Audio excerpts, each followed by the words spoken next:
இன்னைக்கு தமிழ்நாட்டையே சொந்தம் கொண்டாடுது. இந்த அளவுக்கு அவங்க எப்படி சம்பாதிச்சாங்க நீங்களே யோசிச்சு பாருங்க. கருணாநிதி விட பெரிய எழுத்தாளர் கண்ணதாசன் ஐயா, கருணாநிதி விட ஈவிகே சம்பத் பெரியாருக்கும் அண்ணாவுக்கும் நெருக்கமானவர், திமுக மூத்தவர். கருணாநிதியை வச்சு படம் எடுத்த ஏவிஎம் செட்டியார் அந்த காலத்திலேயே கோடீஸ்வரர். கருணாநிதிக்கு உதவி செஞ்ச புரட்சி தலைவர், உச்ச நடிகர். இன்னைக்கு அந்த கண்ணதாசன் குடும்பம், ஈவிகேஎஸ் குடும்பம், பெரியார் குடும்பம், அண்ணா குடும்பம், ஏவிஎம் செட்டியார் குடும்பம் எங்க இருக்கு? கோபாலபுரம் குடும்பம் எங்க இருக்கு? என்ன ஆஸ்தி அந்தஸ்து அதிகாரத்தோட அவங்க வாழ்றாங்க? எங்கேந்து வந்தது இவ்வளவு சொத்து? பணமே வாங்காம புரட்சி தலைவரும் புரட்சி தலைவி அம்மாவும் சம்பளம் வாங்காம ஓசியில படம் நடிச்சு கொடுத்தாங்க, எங்கள் தங்கம் படம். அது சூப்பர் ஹிட் ஆனதுனால இந்த கருணாநிதி குடும்பம் திவாலா ஆகாம இன்னைக்கு இருக்காங்க.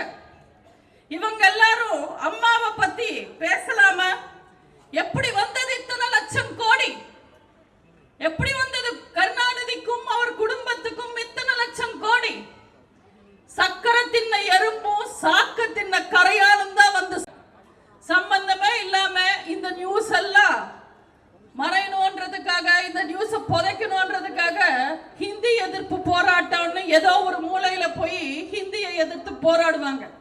தெரியாம தான் கேட்கிற, ஸ்டாலின் ஹிந்தியை எதிர்க்கிறோம், ஹிந்தியை எதிர்க்கிறோம், ஹிந்தியை எதிர்க்கிறோம் சொல்றாரு. ஸ்டாலினால நாங்க தமிழை வளர்த்தோம்னு சொல்ல முடியுமா? கருணாநிதி கனிமொழியை தவிர எந்த மொழியையும் வளர்க்கல, அந்த கனிமொழியையும் ஸ்டாலின் வளர்க்கல. தமிழே தெரியாத ஒருத்தர் தமிழ் மொழிய வளர்க்க போறாரு. நேத்து சிவகாசியில மீட்டிங், சிவகாசிக்கு போயிட்டு வர அங்க ஒரு போஸ்டர் பார்த்தேன். எங்கள் மாமன்னரேன்னு எழுதுறதுக்கு பதிலா திமுக கார எங்க மாமனாரேன்னு போஸ்டர் அடிச்சிருக்காங்க. முதல்ல திமுக காரனுக்கு தமிழ் கத்து கொடுக்க சொல்லுங்க, அதுக்கப்புறம் இவங்க வந்து தமிழ்நாட்டு மக்களுக்கு கத்து கொடுக்கலாம். இந்த கொத்தடிமை கும்பலுக்கு அடுத்த தலைவர் வந்துட்டாராமா. சின்னவரா? சின்னவர். அண்ணா சமைச்ச சோத்த திருடி தின்னவர் உன் தாத்தா, அத நல்லா மின்னவர் உங்க அப்பா. அந்த வகையில வேணும்னா இவர் சின்னவர் ஆவார். இந்த சின்னவர் கிட்ட பத்திரிகை நண்பர்கள் போய் மைக்கு நீட்டினா, எனக்கு மதம் எல்லாம் பெரிய விஷயம் இல்ல, எனக்கு எல்லா மதமும் சம்மதம்னு பேசுவார். ஆனா கிறிஸ்துமஸ் விழாக்கு போனா நான் கிறிஸ்டியனா இருக்கிறதே பெருமைன்னு பேசுவார். அதே ரம்ஜான் நோன்பு நிகழ்ச்சிக்கு போனா நான் இஸ்லாமியர்களின் சகோதரன், நான் நாகூர் ஹனீஃபா மடியில தான் வளர்ந்தேன்னு பேசுவார். அதே தேர்தல் சமயத்துல எங்களுக்கு ஹிந்து மதம் மேல பற்று இருக்கு, எங்க அம்மா கோவிலா போவாங்க, நாங்க நிறைய கும்பாபிஷேகம் பண்ணிருக்கோம்னு பேசுவாங்க. இப்படி மேடைக்கு கிறிஸ்டியன், பிரியாணிக்கு முஸ்லிம், ஓட்டுக்கு ஹிந்துவா மாறுற பச்சோந்தி தான் நம்ம பால் டாயில் பாய் உதயநிதி. நான் தம்பி பால் டாயில்னு கூப்பிட்டா அவருக்கு ரொம்ப கோபம் வருது. என்ன பண்றது, நான் பால் டாயில் அடிச்சாலே கூகுள்ல அவர் போட்டோ தான் வருது, வேற எப்படி கூப்பிட முடியும்? அவரை நான் ரொம்ப நாளா ஒரு சவால் விட்டுருக்கேன் அவருக்கு. நீட்டு ரகசியத்திலிருந்து உங்க குடும்பம் ரகசியம் வரைக்கும் விவாதிக்க தயாரா? ஒரே மேடையில நேருக்கு நேர் விவாதிப்போன்னு. உங்க கூட விவாதிக்கிறதுக்கெல்லாம் எங்க தலைவர் எல்லாம் தேவையில்லை, நான் போதும், வாங்க விவாதிக்கலான்னு கூப்பிடுறேன். யாரோ சூடு சொர்ணம் இருக்கிற திமுக காரன் போய் உதயநிதி கிட்ட கேட்டிருக்காரு, இப்போ விந்தியா அப்படி கூப்பிடுறாங்களே, நீங்க போய் பேசலாமே, பதில் சொல்லலாமேன்னு. நான் நடிகைக்கெல்லாம் பதில் சொல்ல மாட்டேன்னு தெனாவட்டா சொல்லியிருக்காரு உதயநிதி. உதயநிதி மட்டும் என்ன, உப்பு சத்தியாகிரகம் பண்ணிட்டு அரசியலுக்கு வந்திருக்காரு. நடிகர்கள் என்ன அவ்வளவு இலக்காரமா போயிடுச்சா? உங்க தாத்தாவை 3 முறை வீட்டுல உட்கார வச்சவர் எங்க புரட்சி தலைவர் ஒரு நடிகர். உங்க தாத்தாவையும் அப்பாவையும் 6 முறை வீட்டுல உட்கார வச்சவங்க எங்க அம்மா புரட்சி தலைவி ஒரு நடிகை. நடிகர்கள் அரசியல் பேசுறது தப்பு இல்ல, அரசியல் பண்ணிக்கிட்டு தினம் தினம் மக்கள் கிட்ட நடிக்கிறது தான் தப்பு. எங்க புரட்சி தலைவரும் புரட்சி தலைவியும் அரசியலுக்கு வந்த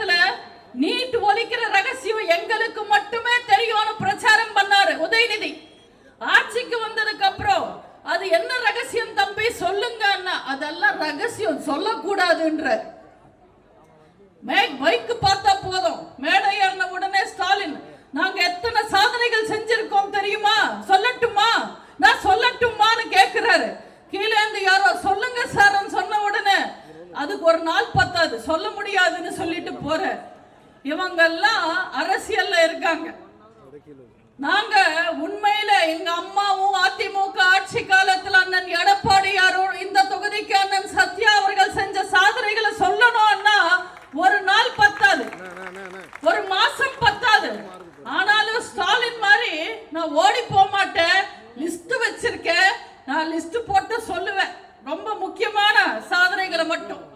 நம்ம அம்மா புரட்சி தலைவி தமிழ்நாட்டு மக்களுக்காக கொண்டு வர திட்டங்களை ரெண்டா பிரிச்சுக்கிட்டாங்க. ஒன்னு மக்களோட வளர்ச்சிக்கான திட்டங்கள், இன்னொன்னு மக்களோட உணர்ச்சிக்கான திட்டங்கள். மக்களோட வளர்ச்சிக்கான திட்டங்கள் தமிழ்நாட்டுல லாட்டரிய ஒழிச்சாங்க நம்ம அம்மா. மகளிருக்கு அனைத்து மகளிர் போலீஸ் ஸ்டேஷன் கொண்டு வந்தாங்க நம்ம அம்மா. அம்மா சிமெண்ட், அம்மா குடிநீர், அம்மா உப்பு, அம்மா உணவகம்னு மக்களுக்கு பார்த்து பார்த்து செஞ்சாங்க நம்ம அம்மா. நம்ம அம்மாவோட ஆட்சி காலத்துல தான் Mahindra city, Ford, Hyundai, BMW போன்ற இண்டஸ்ட்ரீஸ் தமிழ்நாட்டுக்கு வந்தது. பென்ஷன் 1000 ரூபாய் கொடுத்தாங்க. ஆதரவில்லா பெண்களோட பென்ஷன் 300 ரூபாயில இருந்து 1000 ரூபாய்க்கு உயர்த்தினாங்க. கர்ப்பிணி பெண்களுக்கு நிதி உதவி 12000 ரூபாயில இருந்து 18000 ரூபாவா உயர்த்தினாங்க. தீயணைப்பு துறையில பெண்களை கொண்டு வந்தாங்க. மழைநீர் சேமிப்பு கொண்டு வந்தாங்க. மினி பஸ் கொண்டு வந்தாங்க. 2011 இருந்து 2016 வரைக்கும் தொடக்க பள்ளியில உயர்நிலை பள்ளியா மாத்தினாங்க. 402 உயர்நிலை பள்ளிகளை மேல்நிலை பள்ளிகளா மாத்தினாங்க. தமிழ்நாட்டுல 65 கல்லூரிகளை கொண்டு வந்தாங்க நம்ம அம்மா. பெண்களுக்கு இலவச பேருந்துன்னு சொல்லி பெண்களை ஏமாத்தின திமுக உண்மையில பெண்கள் பயன்பாட்டுக்கு 1-2 பஸ் கூட விடுறதில்லை. அந்த 1-2 பஸ்ல போற பெண்களை பார்த்து திமுக அமைச்சருங்க ஓசி டிக்கெட்டுங்கன்னு கிண்டல் பண்றாங்க. அவங்க எல்லாம் எங்க அம்மா காலடியில விழுந்து பாடம் எடுத்துக்கணும். எங்க அம்மா இலவசம்ன்ற வார்த்தையை கூட பயன்படுத்த மாட்டாங்க. அவங்க கொடுக்கிற திட்டங்களை விலையில்லா அரிசி, விலையில்லா ஆடு மாடு, விலையில்லா மிக்சி, விலையில்லா கிரைண்டர், விலையில்லா ஃபேன், 100 யூனிட் விலையில்லா மின்சாரம் மக்களை கௌரவப்படுத்தியே கொடுத்தவங்க எங்க அம்மா. மக்களோட உணர்ச்சிகளுக்கு மரியாதை கொடுத்து தியாகிகள் பென்ஷன் 12000 ரூபாய் கொடுத்தவங்க எங்க அம்மா. கோவில்ல அன்னதானம் திட்டம் கொண்டு வந்தாங்க. ரம்ஜான் நோம்புக்கு 4000 டன் அரிசி கொடுத்தாங்க. நாகூர் தர்கா சந்தன கூட்டுக்கு சந்தனம் கொடுத்தாங்க. வேளாங்கண்ணி யாத்திரைக்கு உதவுனாங்க. ஜெருசலம் யாத்திரைக்கு உதவுனாங்க. தாலிக்கு தங்கம் கொடுத்தாங்க 8 கிராம். பட்டதாரியா இருக்கிற பெண்களுக்கு திருமண உதவி தொகை 50000 ரூபாய் கொடுத்தாங்க. பிறந்த குழந்தைக்கு கூட அம்மா பரிசு பெட்டகம் தந்தாங்க. எல்லாத்தை விட பெரிய விஷயம், பொது இடங்கள்ல பால் ஊற்ற தாய்மார்களுக்கு தனி இடம் அமைச்சு கொடுத்தாங்க. இப்படி தமிழ்நாட்டு மக்களுக்கு பார்த்து பார்த்து செஞ்சாங்க. தன்னோட இறுதி மூச்சு வரைக்கும் மருத்துவமனையிலையும் மரண படுக்கையிலும் கூட காவேரி பிரச்சனை என்னாச்சுன்னு விசாரிச்சுக்கிட்டே உசுர் விட்டவங்க அம்மா. அம்மா வழியில 4 வருஷம் ஆட்சி செஞ்ச அண்ணன் எடப்பாடியாரும் ஒன்னும் கம்மியானவர் கிடையாது. உங்களுக்கு தெரியும், சென்னையில வார்த்தா புயல் வந்தது. ஒரே நாள் சென்னையில 1,00,000 மரம் சாஞ்சிடுச்சு. தானை புயல் வந்தது. கடுமையான வறட்சி வந்தது. திருவள்ளூர்ல இருந்து தண்ணி எல்லாம் ட்ரெயின்ல கொண்டு வந்து கொடுத்தோம். கொடிய கொரோனா வந்தது. இந்த இந்தியாவே நாடே முடங்கி கிடந்து நிதி இல்லாத நேரத்துல மக்களுக்கு நிவாரண நிதி கொடுத்தவர் அண்ணன் எடப்பாடியார். கொரோனா காலத்துல மாசம் 1000 ரூபாய் கொடுத்தாரு. பொங்கலுக்கு பரிசு 2500 ரூபாய் கொடுத்தாரு. இன்னைக்கு ஏழை மாணவர்கள், அரசு பள்ளி மாணவர்கள் மருத்துவம் படிக்கிறாங்கன்னா அதுக்கு விதை போட்டவர் அண்ணன் எடப்பாடியார். 7.5% இடஒதுக்கீடு.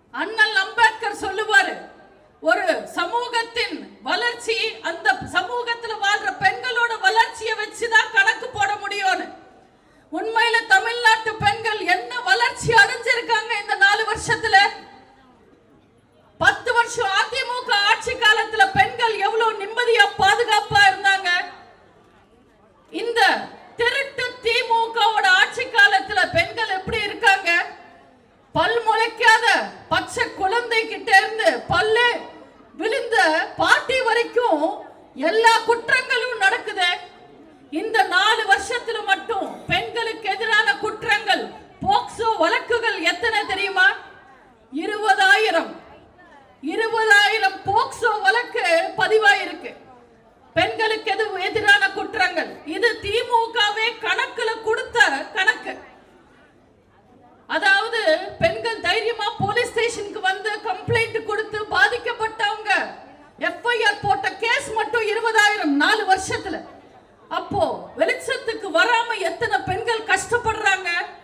இத்தனை குற்றங்கள் அதிமுக ஆட்சி காலத்துல இல்லாம இப்ப மட்டும் எப்படி நடக்குது? எந்த குற்றத்தை பார்த்தாலும் சாதாரண மனுஷன் செஞ்ச குற்றமா இருக்காது, ஒரு மிருகம் செஞ்ச குற்றமா தான் இருக்கும். இதுக்கு காரணம் என்ன? போதை. ஒரு பக்கம் கவர்மெண்ட் சாராயம், ஒரு பக்கம் கள்ளச்சாராயம், அதை விட அதிகமா விற்பனை ஆகிற கஞ்சா. இன்னைக்கு தமிழ்நாட்டில் கடலை மிட்டாய் மாதிரி சுலபமா கிடைக்கிற விஷயம் கஞ்சா. இந்த கஞ்சாவும் போதையும் தமிழ்நாட்டு பெண்களையும் தமிழக குழந்தைங்களையும் மொத்தமா அழிச்சிடுறாங்க. முறத்தை வச்சு புலிய விரட்ட சரித்திரம் இருக்கு தமிழ்நாட்டு பெண்களுக்கு. ஆனா உண்மையில இன்னைக்கு தமிழ்நாட்டு பெண்களோட நிலைமை என்ன? 1000 ரூபாய் தருவோம்னு சொல்லி பெண்களை ஏமாத்தி ஆட்சிக்கு வந்தாங்க திமுக. உண்மையில இன்னைக்கு திமுக ஆட்சியில இருக்குன்னா அது தமிழக பெண்கள் போட்ட பிச்சை. ஆனா திமுக என்னமோ திமிர் பிடிச்ச போய் அவங்க 1000 ரூபாய் உங்களுக்கு பிச்சை போடுறாங்கன்னு நினைக்கிறாங்க. தயவு செஞ்சு அந்த திமிர் பிடிச்ச திருட்டு திமுகவை இனிமே நம்பாதீங்க. எலெக்ஷன் வரப்போகுது, விதவிதமா விளம்பரம் கொடுப்பாங்க, விதவிதமா டிராமா போடுவாங்க. தயவு செஞ்சு அவங்கள பார்த்து நம்பாதீங்க. அவங்களோட விளம்பரங்களுக்கு விலை போகாதீங்க. இலவசங்களை நம்பாதீங்க, விலை போகாதீங்க. தயவு செஞ்சு தமிழக மக்கள் நல்லா இருக்கணும்னா எப்ப தேர்தல் வந்தாலும் ரெட்டாலைக்கு ஓட்டு போடுங்க. நான் ஒவ்வொரு மேடையிலையும் சொல்லுவேன். ஆனா எனக்கு பதிலா அண்ணன் சொன்னாரு, திமுகக்கு ஓட்டு போடுறதும் குரங்குக்கு கோட்டு போடுறதும் ஒண்ணுதான், சுத்தமா பிரயோஜனமே இல்லை.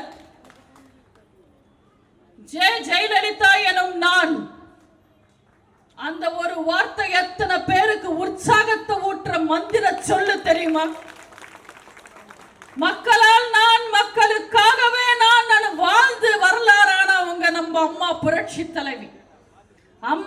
அம்மா ஒரு இடத்துல சொல்லியிருப்பாங்க, எங்க அம்மா அப்பா வச்ச பேர் ஜெயலலிதான்றது மறந்து போய் அடையாள பேரான அம்மாவாவே நான் மாறிட்டேன். இது உண்மை. கடைசி மூச்சு வரைக்கும் தமிழ்நாட்டு மக்களுக்காக வாழ்ந்தாங்க. அதிமுகன்றது சாதாரண இயக்கம் கிடையாது. அம்மா அதிமுக தலைவரா வந்ததுக்கு அப்புறம் எத்தனையோ வேதனைகளையும் சோதனைகளையும் சந்திச்சாங்க. ஆனாலும் உறுதியா இருந்து, உண்மையா இருந்து, நேர்மையா இருந்து 1000 விருதுகளோட நிக்கிற மிகப்பெரிய ஆலமரமா வளர்த்துட்டு போயிருக்காங்க அம்மா. அரசியல் ரொம்ப ஈஸின்னு நினைச்சுக்கிட்டு இன்னைக்கு நிறைய பேர் அரசியலுக்கு வராங்க. அரசியல் ஒன்றும் ஈஸி கிடையாது. இங்க நிறைய ஆபத்து இருக்கு. அதுலயும் அரசியல்ல இருக்கிற பெண்களுக்கு நிறைய ஆபத்து இருக்கு, நிறைய அவமானங்கள் இருக்கு. அப்படிப்பட்ட அரசியல்ல ஒரு உச்சத்தை ஒரு பெண் தொட்டாங்கன்னா அவங்க எத்தனை அவமானங்கள், அடிகள், வேதனைகள் அனுபவிச்சிருப்பாங்கன்னு நீங்க கொஞ்சம் நினைச்சு பார்க்கணும். அது எதுவுமே அவங்களோட சுயநலத்துக்காக இல்ல, மக்கள் நலனுக்காக உறுதியாய் நின்னவங்க எங்க அம்மா. இன்னைக்கும் தமிழ்நாட்டு மக்கள் மனசார அம்மான்னு கூப்பிடுற இடத்தை சம்பாதிச்சு மறைஞ்சவங்க நம்ம அம்மா.